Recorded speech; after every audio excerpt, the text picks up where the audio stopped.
Good night, good evening, or good morning for some of you.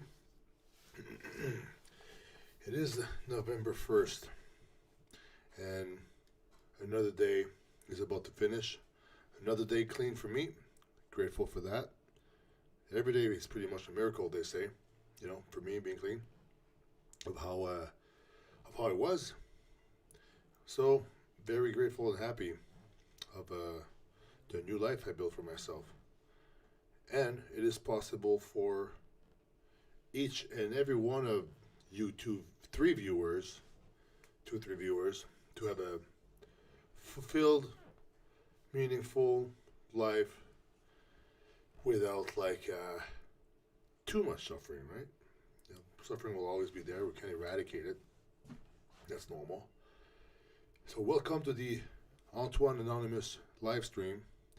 This is like a little online digital meeting, more like a speaker meeting, except you guys were, we communicated in the chat, right? Hello, Victor Andrade. So, the goal of this live stream, help my fellows, help my fellow addicts, help my fellow human beings who might be struggling from mental health or addiction, anything like that. So, this is why I'm doing this. So, how's everyone doing? We got Victor here right now. Not sure how many people are going to show up. But what I'm going to do, the Chrome case. Merci, Big. So what we're going to do, I'm going to whip up the Serenity prayer right here. Start with that. How's that? God, grant me the serenity to accept the things I cannot change, the courage to change the things I can, and wisdom to know the difference. You guys heard about this prayer, right? Pretty good. Accept the things I can't change. Is there any other way you should deal with that? Some things you can't change? Other than accept it? Makes sense. And then the things you can change, well, sometimes it's scary, so you ask for courage. And then this is the tricky part. When to know which is which? That is the question. And the more serenity you have, the more you could take a moment in time, take a break, take a pause, and think about how you're going to deal with things. It's a great prayer for that reason. And today, after that, I always communicate with people in the chat. So if you guys have any questions, c'est des questions big, Chrome case, pose-moi des questions. Live stream for addiction and recovery support. Usually what I do after that, I read it just for today, which today is about spiritual awakening, and I don't feel like I want to talk about that. Well, I could, I could talk about anything, but I feel like there's other things that may be more interesting for today. The other reading that I read today is called the one spiritual principle a day, like a SPAD in NA, was about acceptance. That's pretty good, acceptance. But you know what I'm going to talk about? I'm going to put it up on the screen. I saw it on the corner of my eye when I was at the meeting earlier. It's called the Triangle of Self-Obsession. Yay! What is that? I'm going to remind myself what it is. It's one of those pamphlets in NA you see. And the thing is, I'm pretty sure this applies to everybody, right? Everybody, not just addicts. We start the world, we think we are the world because we're babies and toddlers and this and that. And as we grow older, we're supposed to grow more mature and older, but I didn't do that until, I don't know, like yesterday or something. So, so I'm going to talk about that. And in the world of bodybuilding too, there's a lot of self-obsessed people. You kind of have to at some point. But that's a discussion for another time. Okay. So look at this. Nice green. Nice, beautiful green. Okay. Oh, there it is. Are you ready for this? All right. Let me pull this up bigger. I want to see this bigger. All right. 1 second. Okay. Here we go, my friends. The triangle. Oh, and as I read, I will comment on the things that pops in my head share my thoughts on it, share my experiences on it, and it's only my perception, right? The cool thing with this is that another day I'll have another perception. A year ago I saw this another way. You might have another way, but this is me talking, and then we create a discussion if needed, and then we keep going, you know. So the triangle of self-obsession. When we are born, we are conscious only of ourselves. Dude, did I just say that? Sometimes I feel like I'm a genius. It makes sense though, right? I'm kidding, I don't think I'm a genius. But this is pretty funny. I just said that about the baby. Anyway, when we are born, we are conscious only of ourselves. We are the universe. We perceive little other than our basic needs, and if these needs are met, we are content. As that consciousness expands, we become aware of a world outside ourselves. Ooh. We discover that there are people, places, and things around us, and that they fulfill our needs. Okay. It makes sense. You know, as you get older a little bit, you realize that, okay, this is the house that gives me my shelter, the thing. My parents care for me. There's people. There's places I go that fill my needs, like school for like learning. At this point, we also begin to recognize differences and develop preferences. So we start liking people more than other people. We start liking things than other things, right? If I'm a kid, I'm going to like my Super Nintendo more than the screwdriver my dad owns. We learn to want and choose. We are the center of a growing universe and expect to be provided with the things we need and want. All right? So we're still like self-centered here a little bit. Our source of contentment shifts from basic needs miraculously met to the fulfillment of our desires. So as you get older, you know, we start wanting more than our needs. You know, as you start being self-aware, and then there's things you want, and then you want to go get that. So it changes a little bit as a child, I guess, right? Most children, through experiences over a period of time, come to realize that the outside world cannot provide all their wants and needs, which is a good thing, right? This is why they say like the rich kid that's had everything in his life is a fucking dick. You know what I mean? And somebody who worked hard his whole life to get what he needs will appreciate things more, be less of a dick. They begin to supplement what is given to them with their own efforts. That's kind of what I just said. As their dependency on people, places, and things decreases, they begin to look to themselves more and more. They become more self-sufficient and learn that happiness and contentment comes from within. So far, pretty straightforward. Obviously, you know, happiness comes from within. We hear that everywhere. Happiness doesn't come from things, doesn't come from people. Because if you rely like on things outside of yourself for happiness, unless you get happiness from Earth, this giant melt rock with a molten core spinning in the space, it's always there. You're never gonna run out of Earth, right? But if your happiness is you're only happy when you do certain drugs, well, sometimes you're gonna run out, and then sometimes you'll have to isolate yourself, and then the shit starts to go wrong. Or if your happiness comes from like food is outside yourself. The only thing that makes you happy is food. You might become obese, unhealthy, not good. Relationships might like be affected too. So things like that, right? So where was I? Yeah. They become more self-sufficient and learn that happiness and contentment comes from within. So that's good. That's good. If you see it like that, it's good. Most continue to mature. They recognize and accept their strengths, weaknesses, and limitations. So now this is a child that's like growing like in a good way, right? Yeah, 12 years old, he already knows that happiness comes from within. At some point, they usually seek the help of a power greater than themselves to provide the things they cannot provide for themselves. For most people, growing up is a natural process. Addictions, Derek Deadlifts, what's up? Derek Deadlift says, addictions can't affect anyone.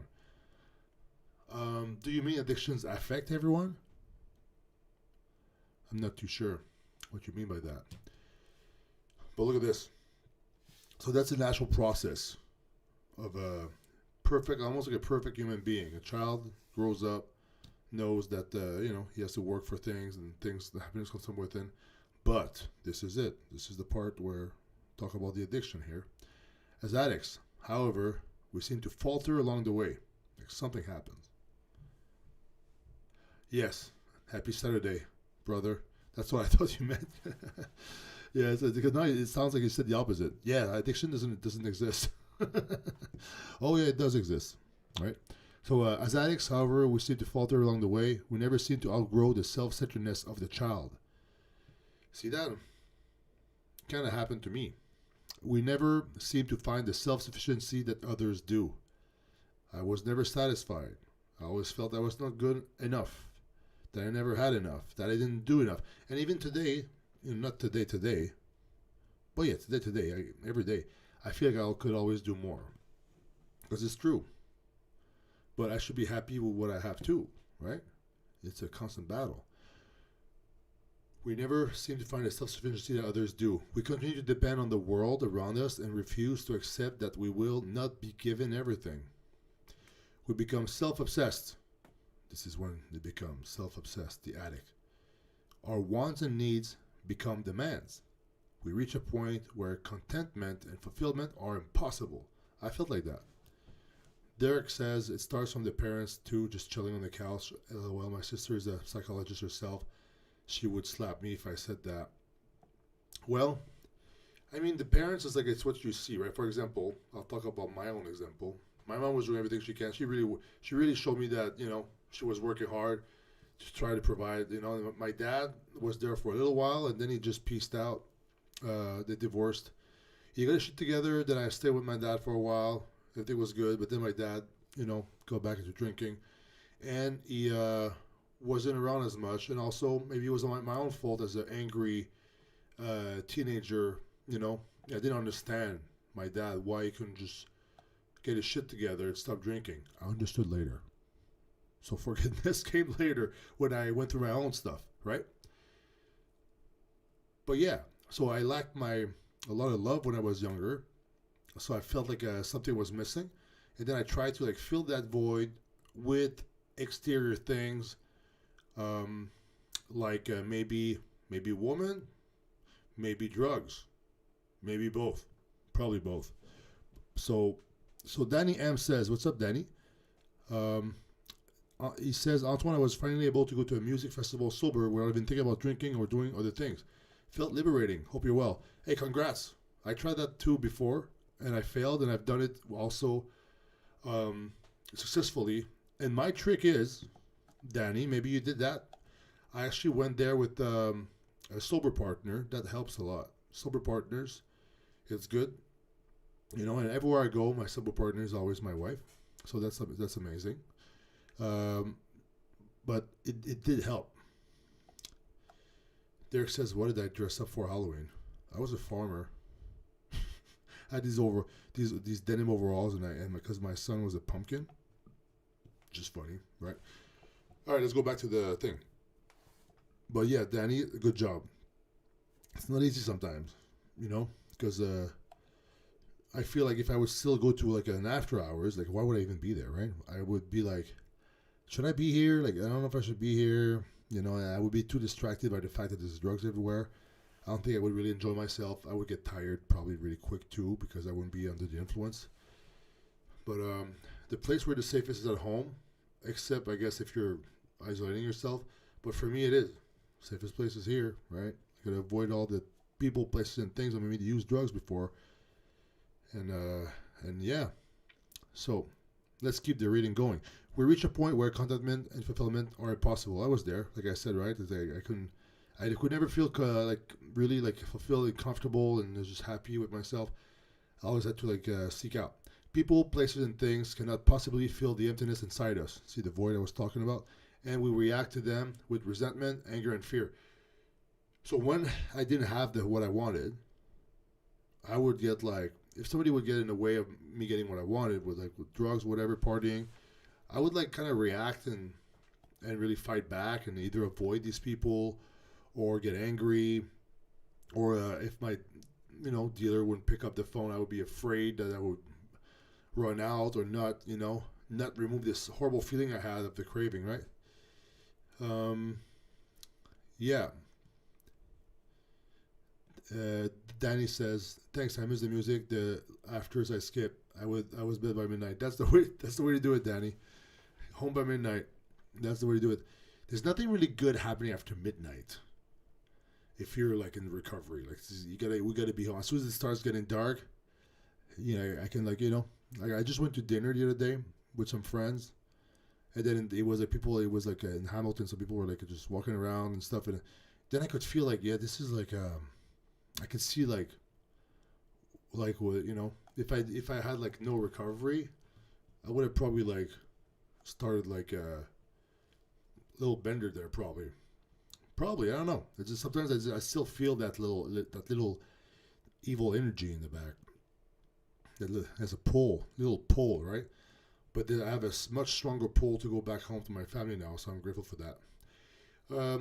So resentment, anger, and fear make up the triangle of self-obsession. Resentment, anger, and fear. So resentment, you're kind of refeeling feelings from the past of things that happened in the past. You think about the things that happened in the past and you refeel the feelings. Because sentiment in French is like means feelings. Like so you're re-feeling the feelings. All of our defects of characters are forms of these three reactions. Ooh. Self-obsession is at the heart of our insanity. Because in active addiction, even when I was like off drugs, but like with no recovery, there's a little bit of how I was acting. Like probably didn't make a lot of sense to a lot of people. Therefore, I was probably like seemed insane sometimes, right? Resentment is the way most of us react to our past. It is the reliving of our past experiences again and again in our minds. That's kind of what I said. Anger is the way most of us deal with the present. It is our reaction to and denial of reality. So we don't accept how things are, get pissed off. Fear is what we feel when we think about the future. When I was saying like about the dealer, like I'm afraid I'm not going to have the drugs if he doesn't show up. That's in the future, right? And in the moment, I'm angry that he's not there right away. And I'm re-feeling the feelings of like, how drugs feel. And I think about that and I'm replaying that in my head. That's, so it's, it was all like around like how I felt, how me, right? It is our response to the unknown, a fantasy in reverse. All three of these things are expressions of our self-obsession. They are the way we react when people, places, and things, past, present, and future, do not live up to our demands. I'm going to react with resentment, with anger, and fear if my demands are not met. Derek says, "Can I interview you for my channel? I'm looking to start a podcast together. I myself was a competent firelifter. I'm looking to get some interviews with various people in the fitness industry." Yeah, sure, maybe. I do a lot of podcasts already. I do like 2 or 3, like multiple podcasts a week. But yeah, message me on Instagram. Maybe I can help you with something. In Narcotics Anonymous, we are given a new way of life and a new set of tools. These are the 12 steps, and we work them to the best of our ability. If we stay clean and can learn to practice these principles in all our affairs, a miracle happens. So that's the thing. That in all our affairs, it means that the 12 steps is a way of life, a way of living your daily life. It's like you accept that you're powerless over drugs, so you know that you shouldn't do them. 2, use a higher power to remove this insanity, try to surrender to the program pretty much. And 3 is like you kind of try to do God's will in everything you do. And then 4 is like the big inventory, you look at yourself. And the last part of the 12 steps is just something. It's just the maintenance stuff where you pray, you do meditation, you do a daily inventory, you look what you do wrong, you make amends, this and that, right? But if you only do that with when you're at work and then you go home to your family and you're not applying the program, it doesn't work. It's like, what are you doing? It's like when people go to church on Sunday, They're nice to all the people at church, and then they go home and they do very mean things, and they're kind of idiots and dicks, right? So that's why it says in all our affairs. It's like you got to apply the program. And you got to try to do the right thing everywhere. Not just do the right thing with your friends, but like people you don't know or don't care about, you're mean to them. No, you're nice. You try to be nice. You try to do good thing everywhere with everyone. We find freedom from drugs, from our addiction, and from our self-obsession. Resentment is replaced with acceptance. So you accept the past. Anger is replaced with love, right? You accept the present moment, and then you try to just act in a loving way in the actions you do. And then fear of the future is replaced with faith. So faith to me is this. It's like if I'm doing the right thing right now, I'm getting a better outcome in the future for myself. It might not be the thing I want, but it will be better than if I act weird today. You know what I mean?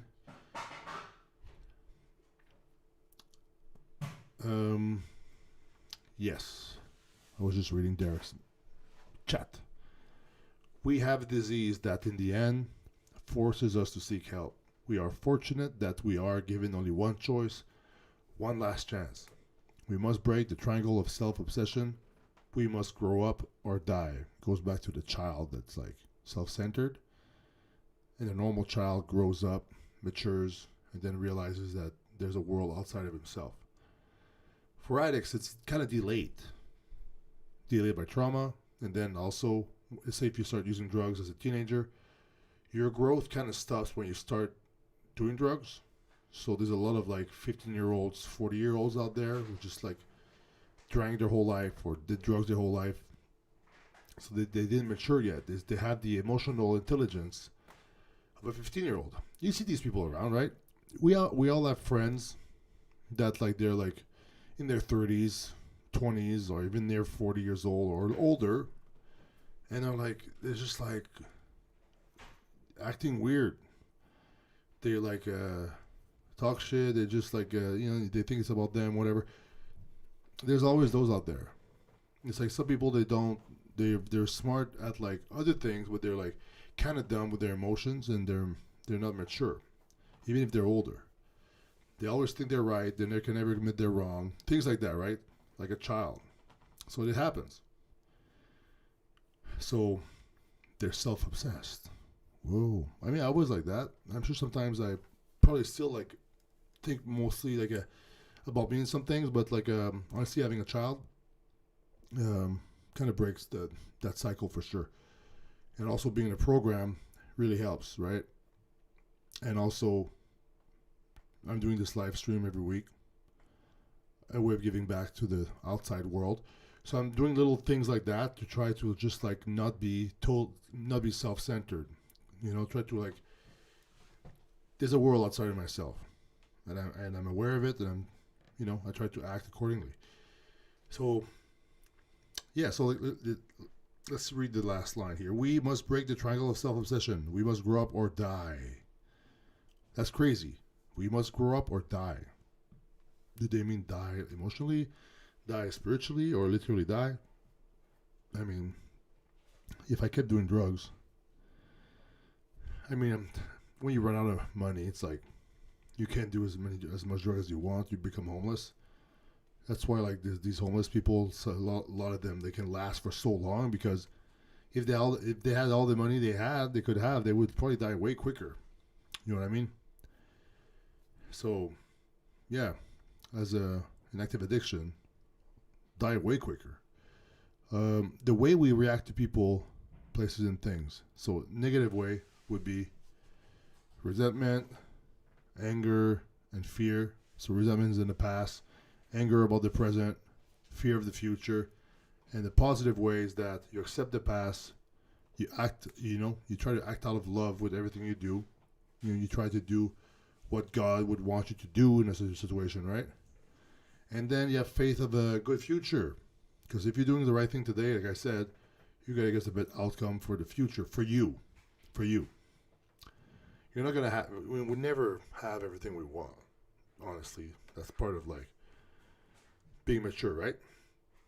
So that's That's the gist of it. The triangle of self-obsession.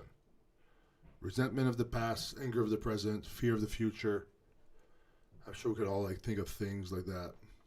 Do you guys have any questions about that?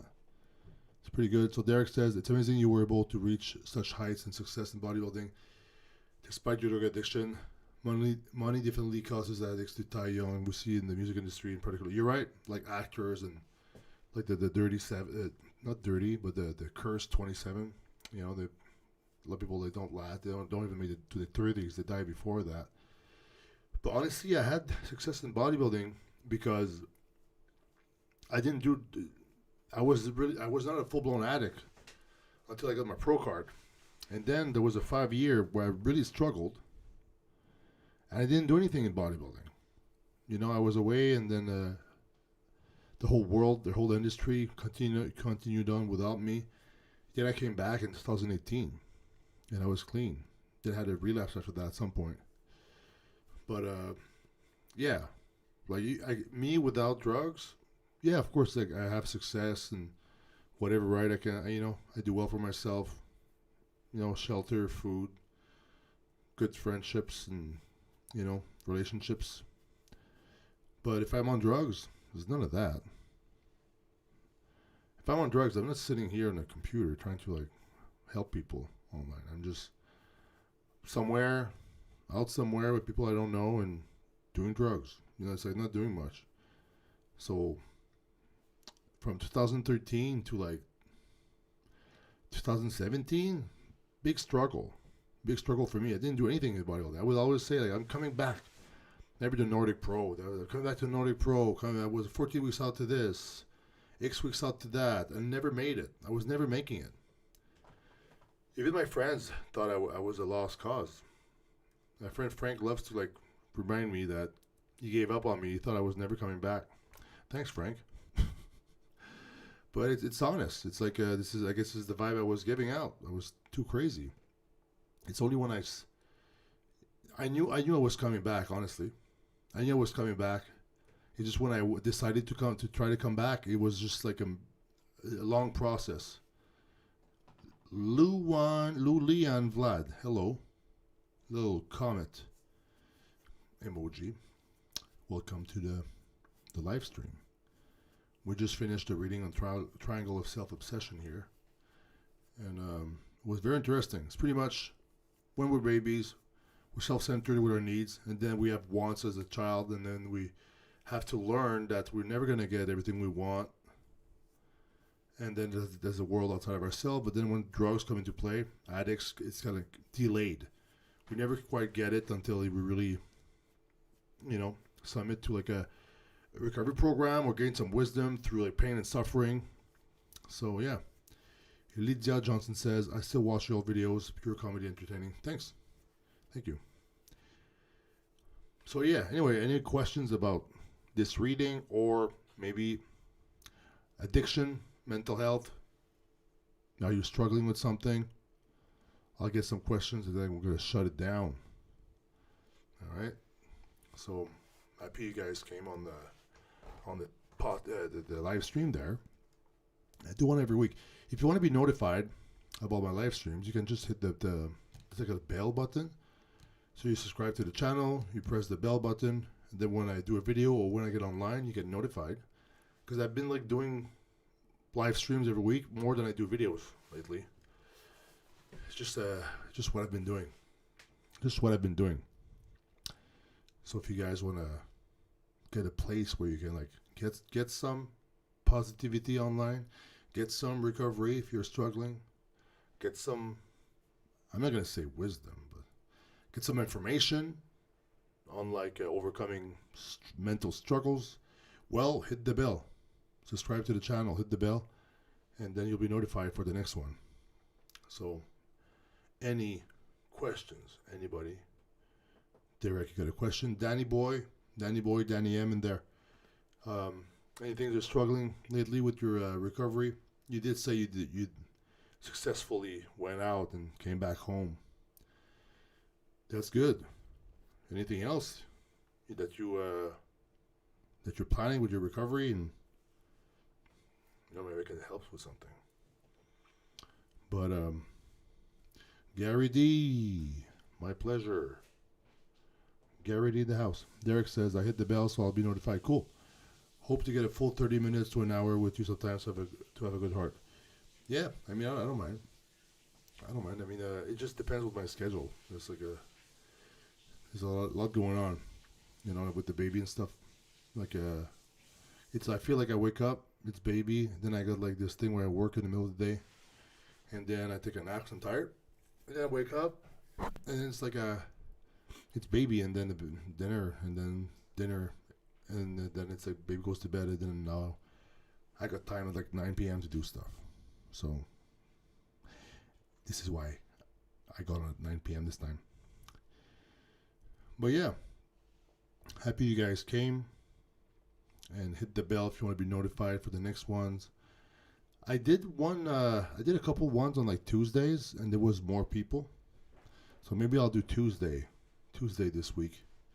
So I'll do another one soon, Tuesday night. That'll be a good plan, right? Because maybe like on Saturdays people do other things than go on the computer and listen to me rant about self-obsession or something. Yes, that's what I thought. Saturday, I would always do Saturday at 9 p.m., but then at some point I missed it because sometimes I just forget. And I did Tuesday, and then Tuesday was like, there was like way more people. People were like coming on way more. So I don't know, maybe I should do twice a week at this point. I mean, we can't have too much recovery. These are good. Probiotic soda. Let me just remove this image here because we're done. Poof. No, poof, poof, poof. I'm out and put it on my phone. All right, cool, man. Danny, you gotta hit the bell so you're notified for the next one. Tuesday. It'll be Tuesday at 9, I think. Yeah, it's true. Everyone has different life schedules. I feel like sometimes on the weekend I'm more busy than the week. I think Monday sometimes is my slower day, which is kind of funny, right? But yeah, hey, let's end with the Serenity prayer. It's so funny. People are coming on now. This is kind of over. But you know what? I'm going to put this Serenity prayer. I'm going to do it anyway. And then, if you guys have questions, you can still ask them. The Serenity prayer. It's actually in the Bible. You know what's funny? I didn't know that until like a couple of years in my recovery. I was like, oh, this is in the Bible. And it's actually longer than this. There's a whole nother section under, right? So I forgot what the rest says.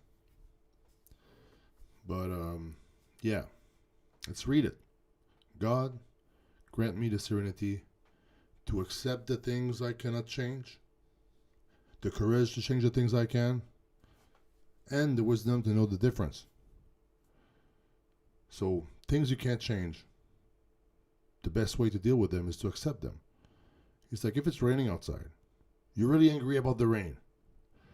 Well, would you feel better if you just accepted it? Or even better than that, danced in the rain? Oh. So you go from anger, same situation that you can't change. But one of them you're angry, swearing at the rain, and at God. And then the other one you're like, yeah, awesome, it's raining. Then you're like, boogie, boogie in the rain.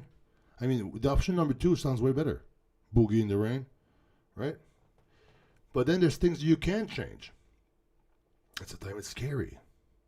You know, like maybe seeking help out. You need some help with your mental health. It sounds scary, but you can change that. You can change the way you feel. You can feel better. You can stop the suffering, but then it feels super scary to like seek help because it means that it kind of like solidifies that you're maybe not doing good, you know, and then that maybe you feel like you're less than because of that, you know, that you're weak or something. So it's scary to ask for help. This is why you demand courage. You know, if you can change things, but it's scary, you demand courage. And then the part at the end with the wisdom to know the difference, well, you just need to like ask yourself that. Can I change this? A lot of time people piss us off, right? Well, we can't control the people. Some people try, right? I mean, the government is sure trying. Well, if you can't change people, you gotta accept the way people are. That's better, right? Derek says, that's what I tell my mom. What, Boogie in the Rain? Because there's a little delay. I don't know what you're talking about here, but yeah, Derek is blessed to be back to work Monday. Yes, it is a blessing. It's a blessing to do a lot of things that we take for granted, honestly. Like, I remember when I realized that dieting is like, I mean, I pretty young. Like my first prep, I was miserable. I was 16 years old. Really angry that my brother would bring pizza home. I would get mad at my brother for bringing pizza. Listen, it's my own decision to prep. Like, why should others suffer because of that? And then this mentality even changed further where I was like, it's actually a blessing to feel hunger because I chose to be hungry. Some people are hungry not because they choose to, but because they don't have a choice. They just don't have food. And I've been there. I've been hungry because I didn't have food or money. It's not fun. So when I died for a prep, I'm like, this is a choice. It's a luxury. It's a luxury to know exactly the amount of calories to choose to eat, and also like to choose to eat exactly that amount. It's like most people in the world have trouble like getting enough food, right? I mean, I think so. A lot of people are like in these poor countries. I'm sure they're hungry most of the time. And there I am complaining that I only have like 400 grams of carbs in the day. It's kind of dumb, right? Sounds dumb. So it's a luxury. So it is I'm blessed. Blessed to diet, blessed to train, blessed to be here. We're all blessed. Blessed. Blessed die do she'll be. Or something. But Danny, Derek, Gary, Lydia, Lulian, who was there at first? There was another guy at first. Victor, Chrome Case. Happy you guys are here. Amen. AK was listening in the background. Shout out to AK. Amen on that, right? So, thanks for listening. And if you want to hear more or really like have notifications when I come back on Tuesday, you can hit the bell and subscribe to the channel. You hit the bell, then you'll be notified right away. I'll come back on. Antoine Anonymous, live stream. All right? You guys take care. If you're struggling, one day at a time. All you got to do is make it to bedtime. Go to bed clean, and alive and well. And then you'll be energized to like deal on with another day. And tomorrow will be better. If it's not tomorrow, it will be better someday. Nothing lasts forever. Not even the earth, not even the sun. And even the universe as a expectancy, as a best before date. So nothing lasts in this world. It's certainly not your emotions. You're feeling bad? This too shall pass. You'll feel better. It will just maybe take longer than you think. Sometimes we don't control everything. But just know that this hard part of life will become better. And you'll become a better person from, going through that. Hard times make hard people. All right? So stay on the program, whatever your program is. And also, don't be afraid to ask for help. And try to be a positive influence in this world. Make the world a better place. Make the day better for you and other people. And if you do that, you change the world by, even if it's 0.00001%, you're changing the world for the better. Right? Cake Savoie, 30 days clean as of the 28th. Congratulations. The first 30 days is always the hardest for me. It's long in the past for me now, but I've had many times that I couldn't even reach 30 days. I would relapse all the time. Because it's like the relapses, it's the using is so close. It's like I'm still in the shit that it was so easy for me to go back. But once you get past that hump and you do one day at a time, like I was explaining just now, Greg, you'll be able to rack up more days. But 30 days is no small feat. Proud of you. Congrats, Greg. Tuesday 9 p.m. Hit the bell to be notified, Greg. We're gonna have another Antoine Anonymous live stream to help you and me and everybody else with their recovery. All right. So thanks for watching. Congrats to Greg Savoie for 30 days. It's awesome.